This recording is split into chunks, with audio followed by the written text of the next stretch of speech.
Hi friends, আবার এসে গেছি তোমাদের সঙ্গে একটা নতুন রেসিপি শেয়ার করার জন্য। আজ তোমাদের সঙ্গে শেয়ার করব ভেটকি মাছের মাথা ও কাঁটার ঝোলের রেসিপি। চলো, মাথা কাটা ভেজে রেখেছি, সেটাই তোমাদেরকে দেখালাম। আর এখানে আমি মশলাটা পাতলা পাতলা করে আলু কেটে নিয়েছি, আদা পেঁয়াজ রসুনের পেস্ট করে দিয়েছি, কাঁচা লঙ্কা চিড়ে দিয়েছি, 1 চামচ জিরের গুঁড়ো, 1 চামচ ধনের গুঁড়ো, একটু কালারের জন্য 1/2 চামচের মতো লঙ্কার গুঁড়ো দিয়েছি, 1 চামচ নুন, 1/2 চামচ হলুদ দিয়ে পুরো মশলাটাকে ভালো করে কষিয়ে নেব।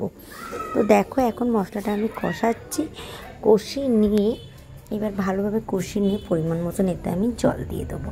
তো দেখো, মশলাটা আমি কষাচ্ছি, কালারটা দেখো, কষাতে কালারটা চেঞ্জ হয়ে গেছে। আমি পরিমাণ মতো, তো দেখো, জল ঢালার পর ভেজে রাখা মাথাগুলো আমি ঝোলের মধ্যে দিয়ে দিলাম, যাতে এর মধ্যে নুন ঝালটা ঢুকতে পারে, মশলাগুলো মাছের মধ্যে ঢুকতে পারে। তো চলো ফুটুক, এটা জাল খাক, কীরকম কী নামাবো সবটুকু তোমাদের সঙ্গে শেয়ার করব। শুধু পুরো ভিডিওটা স্কিপ না করে দেখার অনুরোধ রইল। ভালো লাগলে একটা লাইক করে দিও, একটা কমেন্ট করে জানিও, আর চ্যানেলটাকে আমার সাবস্ক্রাইব করতে একদম ভুলো না।